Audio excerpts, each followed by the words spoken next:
الحمد للہ نحمدہ ونستعینہ ونستغفرہ ونؤمن بہ ونتوکل علیہ ونعوذ باللہ من شرور انفسنا ومن سیئات اعمالنا من یہدہ اللہ فلا مضل لہ ومن یضللہ فلا ہادی لہ ونشہد ان لا الہ الا اللہ وحدہ لا شریک لہ ونشہد ان سیدنا محمدا عبدہ ورسولہ ارسلہ بالہدی ودین الحق لیظہرہ علی الدین کلہ وکفی باللہ شہیدا فصلی اللہ علیہ وسلم تسلیما کثیرا کثیرا اما بعد فاعوذ باللہ من الشیطان الرجیم بسم اللہ الرحمن الرحیم ولا تقربوا الفواحش ما ظہر منہا وما بطن۔ محترم بزرگوں، دوستوں، عزیزوں اور بھائیوں، فروری کا اختتام ہے، مارچ شروع ہونے والا ہے، اور ایک ایکٹیویٹی دنیا میں ہوتی ہے جسے ویلنٹائن ڈے کے نام سے پہچانا جاتا ہے۔ یہ ایک بے حیائی کا واقعہ ہے کہ ایک پادری کو کسی عورت سے محبت ہوئی، اور پادری جو ہے وہ شادی نہیں کرتا عیسائی مذہب کے مطابق، لیکن اس نے سب کچھ چھوڑ دیا، لیکن اپنی محبت کو نبھایا۔ اس کو سلام پیش کرنے کے لیے یہ دن منایا جاتا ہے۔ ہمارے دین میں ایسی ایکٹیویٹیز کی کیا حیثیت ہے، اس کو سمجھنا بہت ضروری ہے۔ قرآن مجید میں جو سورہ اعراف کی آیت کا ایک ٹکڑا میں نے آپ کے سامنے تلاوت کیا ہے، وَلَا تَقْرَبُوا الْفَوَاحِشَ مَا ظَهَرَ مِنْهَا وَمَا بَطَنَ۔ لوگوں، بے حیائی کے قریب بھی نہ جاؤ، خواہ وہ کھلی ہو یا چھپی ہوئی ہو۔ قرآن مجید میں اس موضوع پر جب بھی انسٹرکشن آتی ہے تو وَلَا تَقْرَبُوا کے الفاظ کے ساتھ آتی ہے۔ سورۃ بنی اسرائیل میں اس کے چوتھے رکوع میں کہا گیا کہ وَلَا تَقْرَبُوا الزِّنَا إِنَّهُ كَانَ فَاحِشَةً وَسَاءَ سَبِيلًا۔ زنا کے تو قریب بھی نہ جاؤ، یقیناً وہ ایک بے حیائی کی بات ہے اور برا راستہ ہے۔ اس کا مطلب یہ ہے کہ زنا جو ہے یہ برائی بھی ہے اور ایک غلط سمت بھی ہے جس پہ انسان چل پڑتا ہے، تو پھر اس کی آخرت تو تباہ ہوتی ہے، اس کی دنیا بھی تباہ ہو جاتی ہے۔ اللہ تعالیٰ نے انسان کو حیوانات کی صنف میں سے پیدا کیا ہے۔ ہم کون ہیں؟ پورے حیوان ہیں، لیکن اضافی طور پر اللہ تعالیٰ نے ہمیں روح عطا فرمائی ہے، ہمیں اپنے جذبات پر کنٹرول عطا کیا ہے، لیکن بہرحال ہمارے وہ سارے جذبات جو ہمارے اندر ہیں وہ حیوانات والے ہیں۔ ہمیں بھوک لگتی ہے جیسے سب جانوروں کو بھوک لگتی ہے، ہمیں پیاس لگتی ہے جیسے انہیں پیاس لگتی ہے، ہمیں غصہ آتا ہے جیسے انہیں غصہ آتا ہے، اور ان کے اندر اللہ تعالیٰ نے شہوت رکھی ہے، اپنے اپوزٹ سیکس کی طرف ایک کشش رکھی ہے۔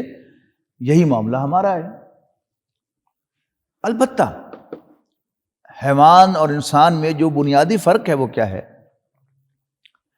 کہ حیوان کے اندر جب کوئی بنیادی خواہش ابھر آئے اور اس کے ایکسپریشن کا، اس کو پورا کرنے کا خارج کے اندر سامان بھی ہو، تو ایک حیوان کے اندر کوئی طاقت نہیں ہے کہ وہ اپنے آپ کو ایسا کرنے سے روک سکے۔ مثال کے طور پر اگر کسی جانور کو بھوک لگی ہو اور اس کی پسند کا کھانا اس کی دسترس میں ہو، تو حیوان کے پاس کوئی اندر میکینزم نہیں ہے کہ وہ اپنے آپ کو کھانے سے روک سکے۔ میں نے کئی دفعہ مثال دی ہے، لیکن اب وہ مثال میں سمجھتا ہوں کہ ابسلیٹ ہوتی چلی جائے گی کہ جب گائے بھینس پالنی چھوڑ دی ہم نے، یہ تو صرف ان لوگوں کے جنہوں نے وہ تجربہ کیا ہوا ہے کہ بھینس کے کھرلی میں توڑی کے اوپر لا کر گتاوے کی بالٹی انڈیلی جاتی تھی، تو بھینس ہمیشہ کوشش کرتی تھی کہ میں روکھا گتاوا کھاؤں، اس کا ایک لذیذ سالن ہے اس کے لیے جو وہ کھانا چاہتی ہے، لیکن اس کا مالک، اس کی کیئر کرنے والا نہیں چاہتا کہ وہ روکھا کھائے، وہ چاہتا ہے کہ میں اسے بھوسا بھی کھلاؤں، اور بھوسا ویسے کیا ہے، خشک ٹکڑے ہیں، وہ تو حلق سے نکلنے والے نہیں ہیں، کہ میں اسے گتاوے کے ساتھ مکس کر کے اسے وہ توڑی اور بھوسا بھی کھلاؤں۔ سال ہر سال کا تجربہ بھی بھینس کو یہ نہیں سکھا سکتا کہ تم نے روکھا نہیں کھانا، لہذا ہر مرتبہ وہ اس کی کیئر کرنے والا ساتھ ساتھ گتاوا مس کرتا ہے، ساتھ ساتھ ایک تھپڑ مارتا ہے، یا چھڑی پار رکھی ہوتی ہے کہ مس کرتے کرتے یوں کر کے کر لیتا ہے۔ یہ وہی لوگ اپریشیٹ کر سکتے ہیں جنہوں نے بالفعل بھینس پالی ہے گھر میں یا گائے پالی ہے گھر میں۔ تو بتانے کا مقصد یہ ہے کہ جب کسی جانور کو بھوک لگ جائے یا اس کا کوئی جذبہ ابھر آئے اور خارج میں اس کو پورا کرنے کا امکان بھی ہو، تو جانور کو اللہ تعالیٰ نے کوئی طاقت نہیں دی، کوئی میکینزم نہیں دیا کہ وہ اپنے آپ کو کھانے سے یا اس خواہش کے اظہار سے روک سکے۔ انسان جو ایک مکمل حیوان ہے، سانس لیتا ہے، کھاتا ہے، پیتا ہے، جیسے ان کے ہاں اخراج کا نظام ہے، پسینہ ہمارے جسم میں سے خارج ہوتا ہے، پیشاب ہمارے جسم میں سے خارج ہوتا ہے، اور فضلات ہمارے جسم میں سے خارج ہوتے ہیں، بالکل حیوانات کی طرح۔ جگر ہے ان کے اندر تو ہمارے اندر بھی جگر ہے، گردے ہیں ان کے پاس تو ہمارے پاس بھی گردے ہیں، یعنی تقریباً وہ سب کچھ جو ان کے پاس ہے وہ ہمارے پاس بھی ہے۔ لیکن اللہ تعالیٰ نے انسان کو یہ خاص صفت عطا کی ہے کہ اپنے ان تمام خواہشات کو کنٹرول کر سکتا ہے، مرضی سے اپنے فیصلے سے کھائے گا، اپنے فیصلے سے پیے گا۔ ابھی رمضان آنے والا ہے تو کیا ہمیں بھوک نہیں لگے گی؟ بالکل لگے گی۔ کیا ہمیں پیاس نہیں لگے گی؟ بالکل لگے گی۔ اور وہ جو مجھے بڑا ترس آتا ہے ان بچوں پر جن کے والدین ان کی شادی کے لیے شعبان کا مہینہ سلیکٹ کرتے ہیں کہ رمضان سے پہلے دھڑ دھڑ شادیاں ہو رہی ہیں۔ ایک بچے کو عجیب امتحان میں ڈالنا کہ جوان ہے اور بیوی پاس موجود ہے اور پھر اس کے پاس نہ جائے، لیکن بہرحال اللہ کے فضل و کرم سے اللہ تعالیٰ نے جوانوں کے اندر بھی یہ طاقت دیکھی ہے۔ کتنے جوان ہوں گے مسلمان جو روزہ توڑتے ہیں؟ کیسے؟ اللہ تعالیٰ نے اس کو ایک اندر ایسی طاقت دی ہے انسان کو کہ وہ اپنے تمام تر ٹیمپٹیشن کے باوجود وہ اپنے آپ کو اپنی شہوت کے پورا کرنے سے، کھانے سے، پینے سے روک سکتا ہے۔ اچھا، وہ ایک سافٹ ویئر ہے جو اللہ تعالیٰ نے انسٹال کیا ہوا ہے۔ آپ پوری جسم کو آپ ڈائسیکٹ کر کے دیکھ لیں، آپ کو کہیں کوئی ایسی چیز نظر نہیں آئے گی۔ وہ ایک سافٹ ایک چیز ہے کہ جو اللہ تعالیٰ نے انسان میں انسٹال کی ہے، جو نظر نہیں آتی لیکن اس کا ایفیکٹ بہرحال نظر آتا ہے۔ تو اللہ تعالیٰ نے انسان کو ایک خاص مقام دیا ہے، لیکن بنیادی طور پر ہے یہ حیوانی۔ اچھا، ان خواہشات میں سے خاص جو ایسی شہوت ہے کہ جو انسان کا بیڑا غرق کر دیتی ہے، ایک غلط راستہ ہے دنیا کے اعتبار سے بھی، آخرت کے اعتبار سے بھی۔ وہ کیا ہے؟ وہ شہوت ہے، سیکس ہے۔ اس کو منہ زور گھوڑے کی حیثیت سے ہم محسوس کر سکتے ہیں کہ جس کو قابو کرنا اس کے مالک کے لیے، اس کے کوچوان کے لیے بڑا مشکل ہوتا ہے۔ آپ نے دیکھا ہوگا کہ ایک بڑا تکڑا گھوڑا جو ہے اس کو اس کا کوچوان جو ہے بڑی زور سے بانگیں کھینچ کر آہستہ آہستہ یا اس کو چلا رہا ہوتا ہے، لیکن وہ کوشش کرتا ہے کہ میں بھاگوں، میں رسا توڑاؤں۔ تو اگر ہم اپنے گریبانوں میں جھانکیں، اپنے دل میں ذرا ایک نظر ڈالیں، تو یہ جو شہوت ہے، یہ جو سیکس ہے انسان کے اندر، اس کی حیثیت کچھ ایسی ہے کہ یہ ایک منہ زور گھوڑا ہے جو رسا توڑانا چاہتا ہے، جو آزاد ہونا چاہتا ہے اور آزادی سے اپنی خواہش کو پورا کرنا چاہتا ہے، جیسے حیوان کرتے ہیں۔ حیوان کیسے کرتے ہیں کہ جب بھی کسی حیوان میل کے سامنے اس کی فیمیل، خواہ وہ کوئی بھی ہو، اس کی ماں ہی کیوں نہ ہو، وہ اسی کے نطفے سے بنی اس کی بیٹی ہی کیوں نہ ہو، یہ الفاظ ان کے لیے استعمال نہیں ہوتے لیکن بہرحال سمجھانے کے لیے عرض کر رہا ہوں، تو وہ اس کے ساتھ فریلی سیکس کرتا ہے۔ تو انسان کے اندر بھی یہ ٹینڈنسی اصل میں ایسی ہے، اگر آپ اس کو کھلا چھوڑ دیں تو بڑھتا چلا جائے گا، بڑھتا چلا جائے گا، انسان بڑھتا چلا جائے گا، اور پھر اتنا مدہوش ہو جائے گا، پاگل ہو جائے گا کہ پھر وہ اپنی بہن اور بیٹی میں بھی تمیز نہیں کرے گا۔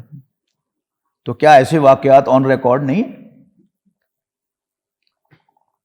اچھا، مزے کی بات کیا ہے کہ یہ جو ہمیں مغرب کی طرف سے تحفے دیے جا رہے ہیں، ان میں سے ایک تحفہ یہ بھی ہے کہ کلنٹن نے پارلیمنٹ میں جو خطاب کیا تھا تو اس نے کہا تھا کہ عنقریب ہماری اکثریت جو ہے وہ حرامی بچوں پر مشتمل ہوگی، اور انسسٹ کہتے ہیں اپنے قریبی رشتہ داروں کے ساتھ سیکس کرنے کو، اس کو بھی پروموٹ کیا جائے گا۔ انا للہ و انا الیہ راجعون۔ اچھا، اب اگر ہم سنتے ہیں اس بات کو، یہ بڑی عجیب سی لگتی ہے کہ کوئی شخص اپنے ماں کے ساتھ یہ معاملہ کیسے کرے گا، بیٹی کے ساتھ کیسے کرے گا، لیکن جب بالفعل آپ اس راستے پر چل پڑیں گے، آپ کہہ رہا ہوں مطلب ہے کہ ہم میں سے کوئی شخص خدا نہ خواستہ اس راستے پر چل پڑے تو وہ یہ تمام حدود کراس کرتے ہوئے اپنی ماں سے بھی خواہش رکھے گا، اپنی بیٹی اور بہن سے بھی خواہش رکھے گا۔ ہمارے دین کا اصل رول کیا ہے؟ ہمیں ڈائریکٹ کرنا۔ اصلاً تو دین کی ڈائریکشن آخرت کے لیے ہے، اللہ تعالیٰ کو راضی کرنے کے لیے اور اس سے انعام پانے کے لیے، مغفرت کا اور جنت میں جانے کے لیے۔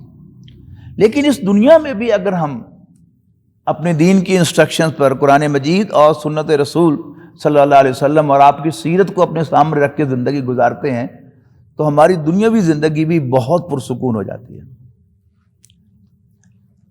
ایک انسان اپنے اندر بھی جھانکے گا تو اپنے اندر سے اسے اپنی عزت نظر آئے گی، لیکن جب انسان گر جاتا ہے تو پھر اس کا اپنا سیلف جو ہے، اس کا اپنا اندرونی مائنڈ جو ہے، وہ اس کی عزت نہیں کرتا، اس کو حقارت کی نظر سے دیکھتا ہے۔ لیکن ایک صاحب کردار شخص جو ہے وہ اپنے اندر بھی اپنے لیے ایک رسپیکٹ محسوس کرتا ہے۔ وہ قائد اعظم کا جملہ یاد آ رہا ہے کہ انہوں نے کہا تھا کہ if we don't respect ourselves, how can other people respect us؟ تو سب سے بڑی رسپیکٹ جو ہے وہ تو انسان کی اپنے دل میں ہے کہ آپ اپنے آپ میں جھانکیں تو آپ کو اپنے آپ میں عزت نظر آئے اور آپ اپنے آپ کو سلوٹ کرنا پسند کریں کہ یس ویل ڈن، بہت خوب۔ لیکن ایسا جب انسان گر جاتا ہے پھر گرتا ہی چلا جاتا ہے، دیر از نو اینڈ۔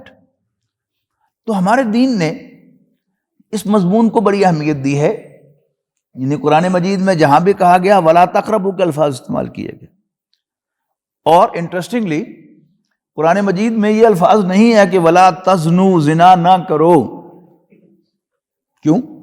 آپ حیران ہو رہے ہوں گے کہ میں نے کیا بات کہہ دی ہے۔ اس لیے کہ جب انسان اس کے قریب پہنچ جاتا ہے تو پھر اس کے بس میں نہیں ہوتا، اس کو پتہ ہی نہیں چلتا کہ وہ کپڑے کب اتارتا ہے۔ لہذا وَلَا تَقْرَبُوا الزِّنَا، زنا کے قریب بھی نہ جاؤ، اِنَّهُ كَانَ فَاحِشَةً، یقیناً وہ بے حیائی ہے، وَسَاءَ سَبِيلًا، اور ایک برا راستہ ہے، ایک غلط ڈائریکشن ہے۔ جب انسان اس راستے پر چل پڑتا ہے تو پھر اس کی کھائی میں جا کر اس کے سارے نقصانات اس کو جھیلنے پڑیں گے۔ چھوٹی سمپل سی بات ہے کہ آپ یہ ہائی وے پہ جاتے ہیں وائے شیخوپورہ، تو سڑک تو اچھی ہے لیکن جگہ جگہ آپ کو بریک لگانی پڑتی ہے اور اندیشہ ہوتا ہے کہ کہیں کوئی ادھر سے کوئی ادھر سے نکل کر نہ آ جائے، اور آپ موٹر وے سے جاتے ہیں تو ایسی کوئی رکاوٹ نہیں ہوتی، لیکن آپ کو 40-50 کلومیٹر جو ہے وہ زیادہ سفر کرنا پڑتا ہے۔ تو اگر آپ چاہیں کہ آپ جائیں بھی شیخوپورے کے راستے سے ایکسپریس وے پر اور پھر رکاوٹ بھی نہ ہو تو یہ تو خام خیالی ہے، ٹھیک ہے نا؟ اگر ہم اس راستے سے جائیں گے تو ریڑیاں بھی آئیں گی، موٹر سائیکلز بھی آئیں گے، ون وے کی خلاف ورزی کرنے والے بھی آئیں گے، کوئی بیچ میں سے کوئی ایک دم آدمی جو ہے وہ چپک کرے گا۔ آپ یہ چاہیں کہ آپ اس راستے سے جائیں بھی اور یہ کوئی ایسی پرابلم بھی پیش نہ آئے تو یہ خام خیالی ہے، اپنے دل میں آپ خواہش کرتے رہیں لیکن ایسا ہوگا نہیں۔ اگر آپ کو یہ درمیان میں ریڑیوں کا آ جانا اور موٹر سائیکلوں کا آنا یہ پسند نہیں ہے تو پھر موٹر وے پہ جائیں۔ تو ایک غلط راستہ ہے، وہ غلط نتائج اس کے نتیجے میں نکلیں گے۔ اگر آپ کو وہ چیزیں پسند نہیں ہیں تو آپ اس راستے سے بچیں۔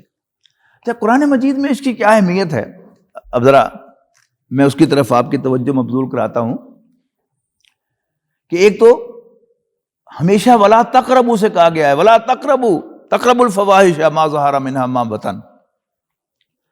دوسرا، قرآن مجید میں حضرت یوسف علیہ السلام کی جو کہانی، ان کا جو قصہ بڑی تفصیل کے ساتھ بیان کیا گیا ہے، اس میں ہدایت کے بہت سے پہلو ہیں، اب یہ وقت نہیں ہے کہ میں آپ سے شیئر کروں، لیکن بہرحال اس کہانی میں ایک واقعہ ہے، بڑا اہم واقعہ ہے۔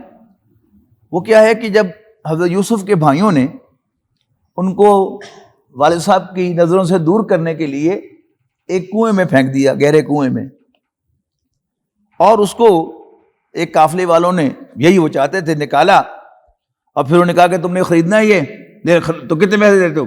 مونے پونے پیسے لے کر، پنجابی میں کہوں تو ان کو مگروں لا دیا۔ اللہ تعالیٰ کا اپنا ایک نظام تھا، بکتے بکاتے وہ مصر کی منڈی میں چلے گئے، اور وہاں پھر ان کی بولی لگی، ان کے شایان شان، یہ کہ بہت ہینڈسم تھے، بہت وجیح تھے۔ تو ایک وزیر نے، مصر کے ایک بہت بڑے وزیر نے انہیں خرید لیا، اور اس نے گھر جا کر اپنی بیوی سے کہا کہ اکرمی مثواہ ہو، اس کا خوب خیال رکھو، عسیٰ ان ینفعنا، کیا پتا کہ یہ ہمیں کوئی فائدہ دے، او نتخذہ ولدا، یا ہم اس کو بیٹا ہی بنا لیں۔ وہاں اللہ تعالیٰ نے کہا کہ یوں ہم نے یوسف کو مصر کی سرزمین میں سیٹل کیا، اور ہم نے اس کو خوابوں کی تعبیر سکھائی۔ واللہ غالب علی امرہ، اللہ تعالیٰ اپنے کام پر غالب ہے، جو کرنا چاہتا ہے وہ کر گزرتا ہے۔ ولکن اکثر الناس لا یعلمون، لیکن اکثر لوگ نہیں جانتے۔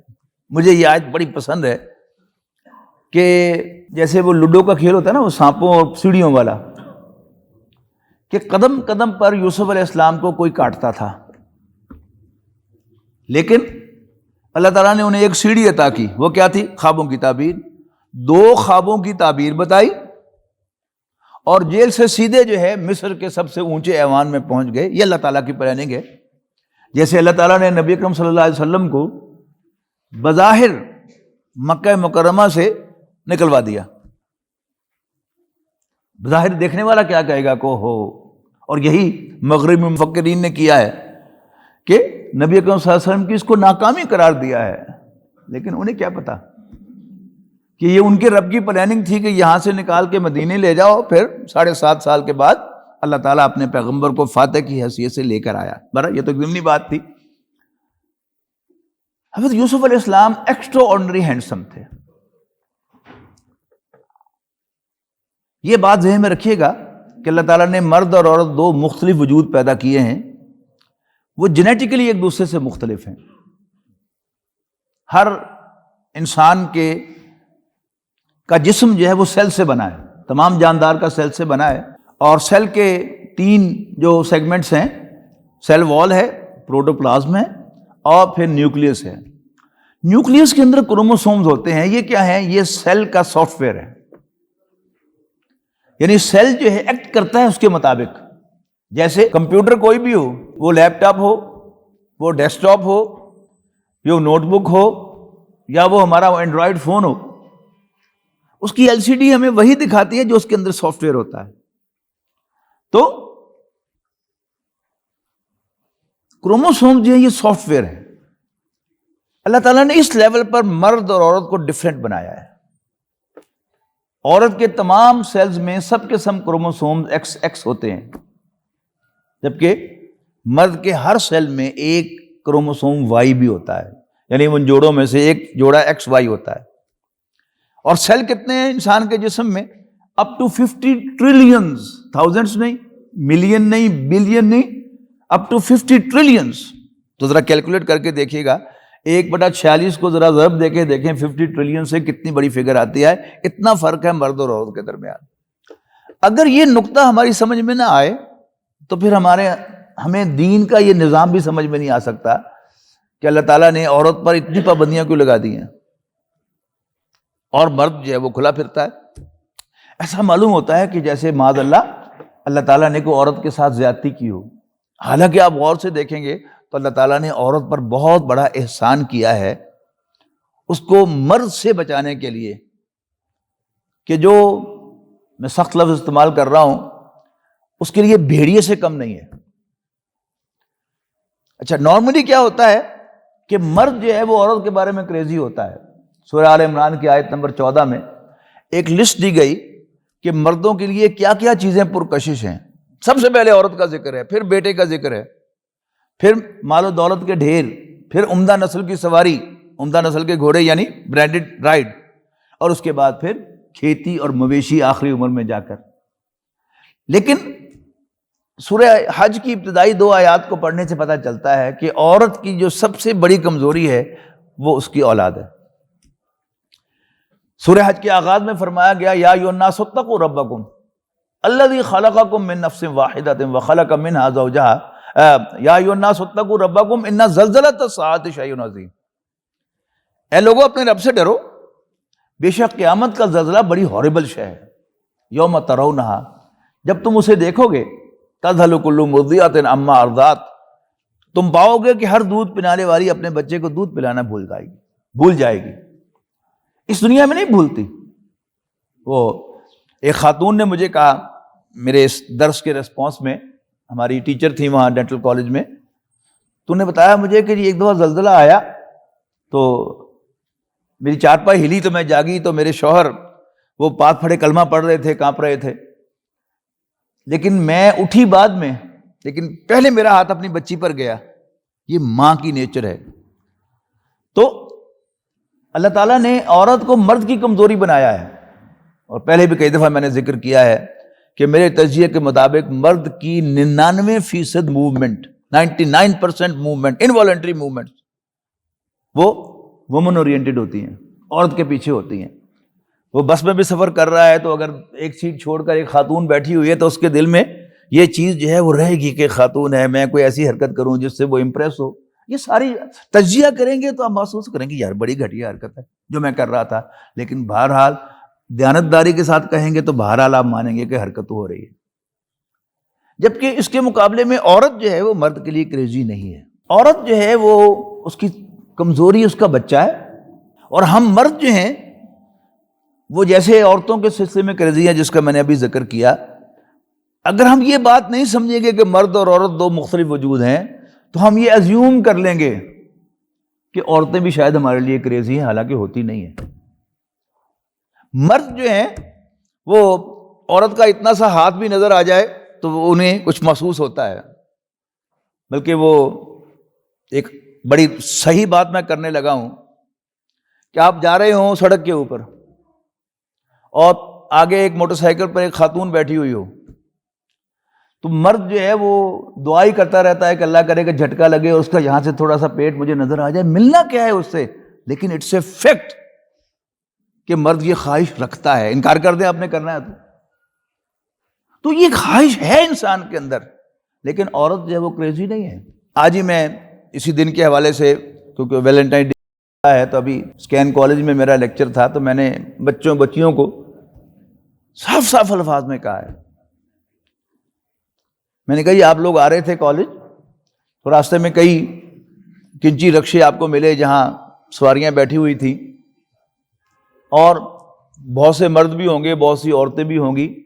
آپ غور کریں، آپ کو کسی مرد کے کپڑوں کا رنگ یاد نہیں ہوگا، لیکن ساری عورتوں کے کپڑوں کے رنگ آپ یاد کریں تو یاد ہوگے. ایک نیلے کپڑے والوں تھی، ایک پیلے کپڑے والوں تھی، ایک سرخ کپڑوں والوں تھی.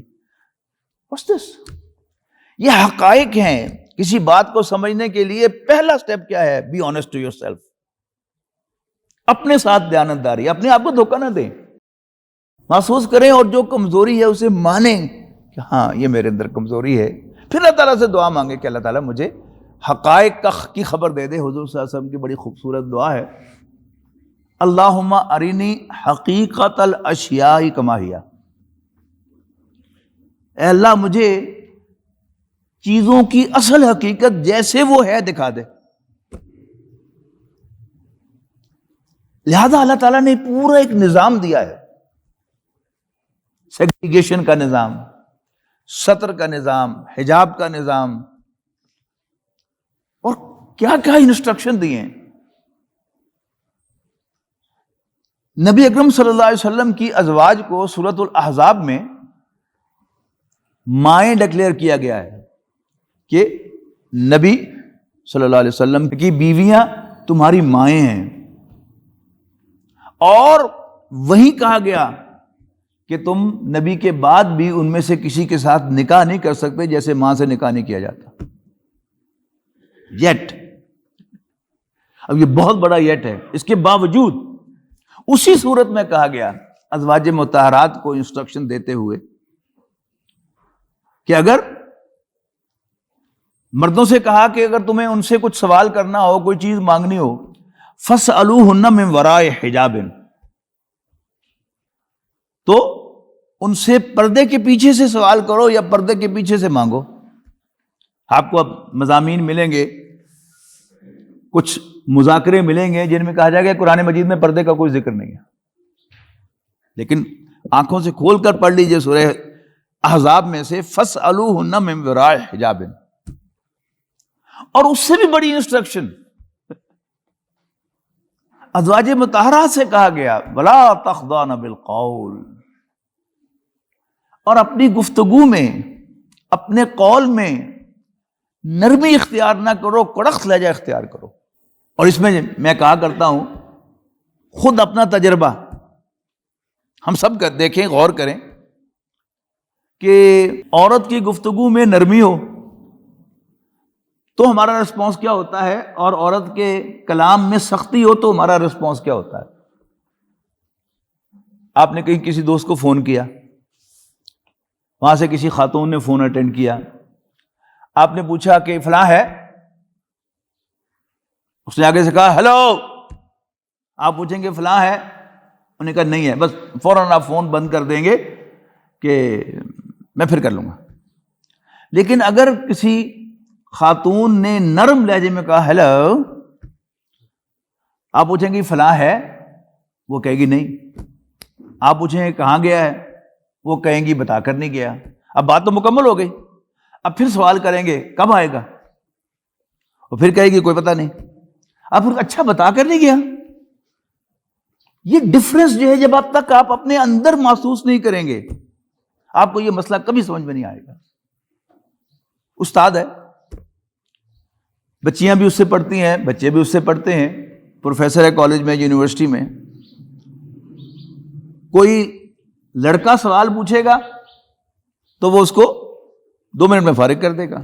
ایگزیکٹلی وہی سوال اگر اس سے کوئی لڑکی پوچھے گی تو 15-20 منٹ اس کو اچھی طرح ایکسپلین کرے گا، اور اس کے بعد پھر گھر جائے گا تو اس کا خیال آئے گا کہ وہ بڑا ایک امپورٹنٹ نقطہ رہ گیا، جلدی جلدی صبح ہو جائے کہ میں اس کو یہ نقطہ بھی بتا دوں کہ تیرے کنجری کافر ہی نہ مر جائے. یہ فیکٹس ہیں، فیکٹس. خدا را فیکٹس کو فیس کرنا سیکھیے، پہلے ان کو ریکگنائز کیجیے اور پھر ان کے جو نتائج ہیں ان کو فیس کرنا سیکھیے. اگر ہم اس باتوں کو نہیں سمجھیں گے تو بس یہی کرتے رہیں گے، نہیں کچھ نہیں ہوتا ہے، ہمیں مولویوں نے دماغ خراب ہوا ہے، مولویوں کا. مولویوں کا دماغ خراب نہیں ہے، وہ اللہ اور اس کے رسول کے احکام پہنچا رہے ہیں. ایک سگے بہن بھائی کا بھی ایک علیحدہ کمرے میں ہونا، یہ بھی نبی اکرم صلی اللہ علیہ وسلم نے پسند نہیں فرمایا. اللہ تعالیٰ کون ہے یاد رکھیے گا. سورۃ قاف میں الفاظ مبارکہ آئے ہیں کہ وَلَقَدْ خَلَقْنَا الْإِنسَانَ، اور ہم ہی نے تو انسان کو پیدا کیا. وَنَعْلَمُ مَا تُوَسْوِسُ بِهِ نَفْسُهُ، اور ہم خوب جانتے ہیں کہ اس کا نفس اس کے دل میں کیا کیا وسوسے ڈالتا ہے، کیا کیا کنفیوژن پیدا کرتا ہے. تو اللہ تعالیٰ بنانے والا ہے نا، کہ کسی بھی مشین کی جو بہترین انسٹرکشنز ہوتی ہیں وہ جو اس کے ساتھ ایک میک کی طرف سے، بنانے والے کی طرف سے ایک کاپی آتی ہے اس میں ہوتی ہیں. تو اللہ تعالیٰ ہمارے بنانے والا ہے، اور اس نے ساتھ جو کاپی بھیجی ہے، ورک بک بھیجی ہے، وہ قرآن مجید ہے. تو اللہ تعالیٰ نے انسان کو بنایا ہے. یہ کمزوریاں ہم میں اسی نے خود رکھی ہیں ہمارا امتحان لینے کے لیے. عورت کی کمزوریاں بھی اسے معلوم ہے، مرد کی کمزوریاں بھی اسے معلوم ہے. جب ہم اللہ تعالیٰ سے ڈائریکشن لیں گے تو وہ رائٹ ٹریک پر چڑھ جائیں گے، خواہ سمجھ آئے یا نہ آئے. اور اگر ہم اس ٹریک کی بجائے کسی غلط ٹریک، سا سبیلا، سورہ بنی اسرائیل والے الفاظ، برا راستہ، تو پھر اس کے برے کانسیکوینسز بھی ہمیں فیس کرنے پڑیں گے. اللہ تعالیٰ نے انسان کو بہارا، ذہن تو دیا ہے، ذہانت میں کچھ کمی بیسی ہے، لیکن بنیادی ذہانت اللہ تعالیٰ نے سب کو دی ہے، بنیادی عقل بھی سب کو دی ہے. مردوں کو بھی عورتوں کو بھی۔ اب چونکہ عورتیں اس بات کو نہیں سمجھتی کہ ان کے جذبات مردوں کے جذبات سے مختلف ہیں، تو وہ مردوں کو بھی انوسنٹ سمجھتی ہیں۔ اس میں بہت لوگوں کو یہ بات میری بری لگتی ہے، لیکن میں کہتا ہوں، پھر کہہ رہا ہوں، میرے تجزیے کے مطابق عورت ان جنرل پاک باز ہے، خواہ وہ مسلمان ہو یا کافر ہو، گوری ہو یا کالی ہو، ان جنرل۔ کیسے؟ وہ شادی شدہ ہو، بال بچے دار ہو اور اپنے گھر میں خوش ہو۔ شی ہارڈلی لکس اراؤنڈ، وہ مردوں کی طرف نہیں دیکھے گی، گزر بھی رہی ہے سرسری طور پر دیکھے گی۔ لیکن مرد نے بے شک 4 شادیاں کی ہوں اور چاروں میں وہ خوش ہو، بال بچے بھی اللہ نے اس کو دیے ہوں، لیکن وہ اپنی عادت سے مجبور ہے کہ ہی ول لک اراؤنڈ، تاک جھانک وہ کرے گا۔ اس کا مردوں کی طرف دیکھنا اور عورتوں کی طرف دیکھنا ایک جیسا نہیں ہوگا۔ مردوں سے گفتگو کرنا، عورتوں سے گفتگو کرنا، وہ تو سب میں ایک جیسا نہیں ہے، لیکن وہ جو ہے وہ اس میں زیادہ دلچسپی اگر غور کرے گا تو صاف نظر آ جائے گا کہ میں نے زیادہ دلچسپی لی ہے۔ وہ تجزیہ کرے گا کہ میں نے ایک مرد سے بات کی تو یوں کی مختصر سی، اور عورت سے بات کی تو میں نے لمبی کی۔ ہم جب خود اپنا تجزیہ نہیں کریں گے، ہمیں سے ہر شخص اپنے آپ کو شریف آدمی سمجھتا ہوگا، ٹھیک ہے نا؟ لیکن جب ہم تجزیہ کریں گے تو پھر ہم نتیجہ نکالیں گے کہ نہیں، کم سے کم میں اپنے بارے میں کہہ سکتا ہوں کہ میں شریف آدمی نہیں ہوں۔ آپ بھی اپنے گریبان میں جھانکیں گے تو آپ بھی یہی نتیجہ نکالیں گے کہ نہیں، بہت کچھ جو نہیں ہونا چاہیے میں وہ کرتا ہوں۔ یعنی انسان کی یہ گھٹیا سی حرکت ہے نا کہ وہ کسی عورت کو دیکھ رہا ہو اور کسی عورت کا پیچھا کر رہا ہو، اس کے اندر خواہش پیدا ہو رہی ہو کسی غیر عورت کی، ہونی تو نہیں چاہیے لیکن ہوتی ہے۔ تو اللہ تعالیٰ نے، اللہ کے رسول صلی اللہ علیہ وسلم نے اپنے ماننے والیوں کو جو ہدایات دی ہیں، میں اب ان کا ایک خلاصہ اپنی بچیوں، اپنی بہنوں کے لیے عرض کرنے لگا ہوں کہ جو سارے دین کے احکام ہیں، پردے کے احکام، سطر کے احکام، سیگریگیشن کے احکام، ان کا خلاصہ کیا ہے؟ اے میری ماننے والیوں، یہ میں اپنے الفاظ میں خلاصہ بیان کر رہا ہوں، یہ حدیث کو نہیں سنا رہا آپ کو، لیکن ساری احادیث میں سے جو میں نے اخذ کیا ہے وہ خلاصہ۔ جب تک کوئی مرد 2 گواہوں کی موجودگی میں تمہارے روٹی، کپڑا، مکان اور عزت و آبرو کی حفاظت کا ذمہ نہ لے لے اور اپنی وراثت میں شریک نہ کر لے، اس کو ایک اسمائل بھی پاس نہ کرنا۔ مطلب کیا ہے نکاح؟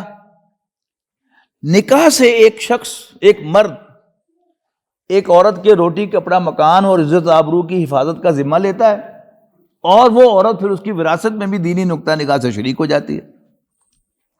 تو انسٹرکشن کیا ہے نبی کریم صلی اللہ علیہ وسلم کی اپنے ماننے والیوں کے لیے کہ جب تک کوئی مرد تم سے نکاح نہ کر لے، نہ اس کو ہاتھ دکھانا، نہ شکل دکھانا، نہ اسمائل پاس کرنا۔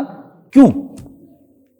اس لیے کہ مرد یہ چاہتا ہے کہ میں اس سے بہت کم پر عورت سے بینیفٹ لوں،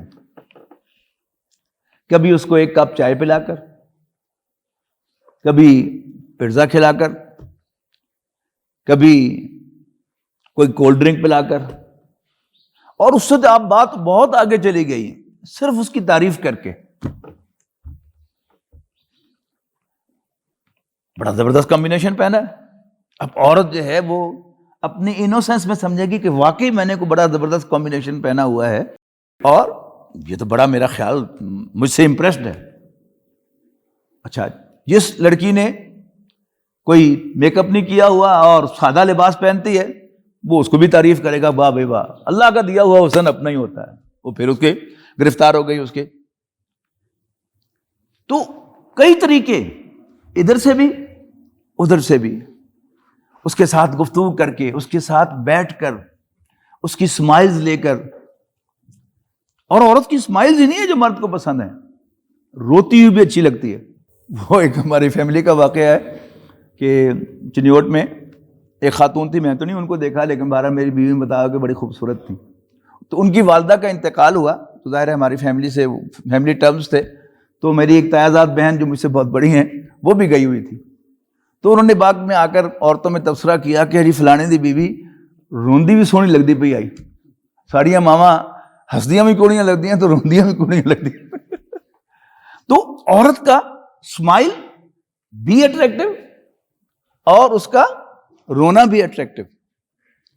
شرارتی مرد کے پاس بڑے طریقے ہیں،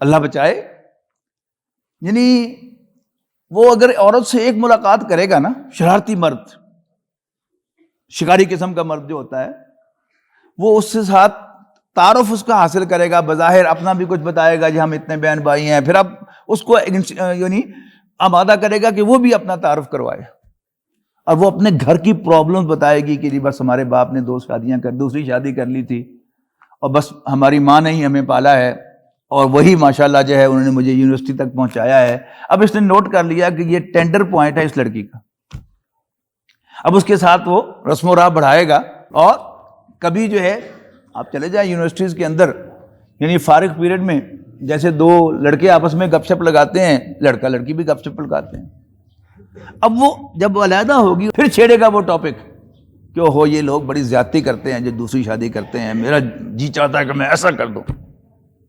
اب وہ رونے لگے گی اس کے سامنے، اور جب کوئی عورت کسی غیر مرد کے سامنے رو پڑے تو گویا اس نے اس کے سامنے سرنڈر کر دیا، اب وہ جو مرضی اس کے ساتھ کر لے، وہ صرف ٹیشو پیپر پیش کر دے کہ جو منہ کر کے کہ جی باجی یہ صاف کر لو منہ، یا اس کو دلاسا دے جا کر نہیں نہیں نہیں نہیں، باقاعدہ اس کے کندھے پہ ہاتھ رکھ کے، اور اگر وہ اس کے ساتھ اس کو گلے بھی لگا لے دلاسا دیتے ہوئے تو عورت اس کو ریزسٹ نہیں کر سکتی، یاد رکھیے گا اس نے سرنڈر کر دیا ہوا ہے۔ تو بات کہاں سے شروع ہوئی تھی؟ وَلَا تَقْرَبُوا الزِّنَا، زنا کے قریب بھی نہ جاؤ، یعنی جب آپ بڑھتے بڑھتے بڑھتے بڑھتے قریب چلے جاتے ہیں تو پھر ایک انویزیبل لائن ہے، نظر نہیں آتی، لیکن جب وہ کراس ہو جائے تو پھر انسان کو پتہ نہیں چلتا، نہ مرد کو نہ عورت کو، کپڑے کب اتار دیتا ہے، اور اسی کا نام زنا ہے، یہی بدکاری ہے۔ تو عافیت کس میں ہے؟ مرد کے لیے بھی عافیت اسی میں ہے۔ جب انسان اس دھندے میں پڑ جاتا ہے، اس غلط ٹریک پر پڑ جاتا ہے، اس کا اخلاق بھی تباہ ہو جاتا ہے، اس کی فیملی بھی تباہ ہو جاتی ہے، وہ گھر کے اندر جو چاشنی ہوتی ہے وہ ختم ہو جاتی ہے، وہ بس ایک دکھاوے کے لیے بچوں سے بھی پیار کر رہا ہوتا ہے، لیکن اس کی ساری دلچسپی اس کے ذہن پر سوار وہ عورت ہوتی ہے جس کے ساتھ وہ انوالو ہو گیا ہوتا ہے۔ تو ہمارا دین ہمارے اپنے مالک، ہمارے اپنے خالق کا دیا ہوا ہے، اور حضرت محمد صلی اللہ علیہ وسلم کون ہیں؟ وہ ہمارے مالک کے بھیجے ہوئے ہیں، ہمیں انسٹرکشن دینے کے لیے، ہمیں ڈائریکٹ کرنے کے لیے کہ اس راستے پہ جاؤ، اس راستے پر نہ جاؤ، یہ کرو وہ نہ کرو۔ تو ہمیں نہ اللہ تعالیٰ کو اپنا غیر سمجھنا چاہیے، اور نہ نبی اکرم صلی اللہ علیہ وسلم کو کوئی اپنا غیر یا دشمن سمجھنا چاہیے۔ ہمارے سب سے بڑے خیر خواہ اللہ اور اس کے رسول ہیں۔ اللہ تعالیٰ سے دعا ہے کہ اللہ تعالیٰ ہم سب کو ان باتوں کو سمجھنے اور ان کو اختیار کرنے کی توفیق عطا فرمائے۔ خاص طور پر یہ آنے والے دن جو ہیں ان میں دونوں طرف سے آئیں گے، مذاکرے بھی ہوں گے، کچھ کنڈیم کیا جائے گا، کچھ لوگ جو ہے اس کو ضد بضد ہوں گے کہ یہ کرنا ہے۔ دجالی فتنے کی جو حدیث ہے نبی اکرم صلی اللہ علیہ وسلم کی، ان میں ایک حدیث جو ہے وہ ہلا دینے والی ہے آج کے خاص اس ماحول میں۔ آپ نے فرمایا آخر من یخرج الیہن النساء، آخر من یخرج الیہ النساء، الفاظ مجھے بھول رہے ہیں اللہ معاف کرے، کہ سب سے آخر میں جو شیطان کے ساتھ گھروں سے نکلیں گی وہ عورتیں ہوں گی۔ وَإِنَّ الرَّجُلَ لَيَرْجِعُ إِلَىٰ أُمِّهِ وَابْنَتِهِ وَأُخْتِهِ وَعَمَّتِهِ، اور ایک بندہ مومن گھر جائے گا، لوٹے گا، تاکہ وہ گھر جائے گا اپنی ماں کی طرف، اپنی بیٹی کی طرف، اپنی بہن کی طرف، اپنی پھوپھی کی طرف، اور چاہے گا کہ کسی طرح ان کو باندھ لے، لیکن وہ رسے توڑا کر نکل جائیں گی. اور دین کے بہانے سے بھی اس نے نکال دیا شیطان نے. اس فتنے کے اندر دین کے بہانے سے بھی عورتیں نکل آئیں. لیکن وہاں آپ کیا سمجھتے ہیں کہ اگر دین پڑھنے کے لیے بھی عورتیں آئیں گی اور ایک ہی کلاس کے اندر آ کے بیٹھیں گی تو کیا وہاں فرشتے بیٹھے ہوئے ہیں؟ وہ مرد ہی ہیں بیٹھے ہوئے, اور ان کے جذبات اسی طرح ہوں گے جیسے, یعنی خود ہمارا یہاں تجربہ ہے, بعض اوقات کمپلینٹ بھی آتی ہے کہ اب کلاس ہے, آگے مرد بیٹھے ہوئے ہیں, پیچھے پردے کے پیچھے خواتین ہیں, لیکن وہ جو بالکل پچھلی لائن میں بیٹھے ہوئے ہیں ان کو عورتوں کی خسر پھر کی بھی آواز آ رہی ہے اور اس پر بھی وہ ریئیکٹ کر رہے ہوتے ہیں. تو خواہ دین ہو خواہ دنیا کا معاملہ ہو, یہ جو بیسک نیچر ہے انسان کی یہ برقرار رہتی ہے, اور اس کے اثرات جو ہیں وہ پھر ہمیں فیس کرنے پڑتے ہیں. اقول قولی ھذا واستغفر اللہ لی ولکم ولسائر المسلمین والمسلمات.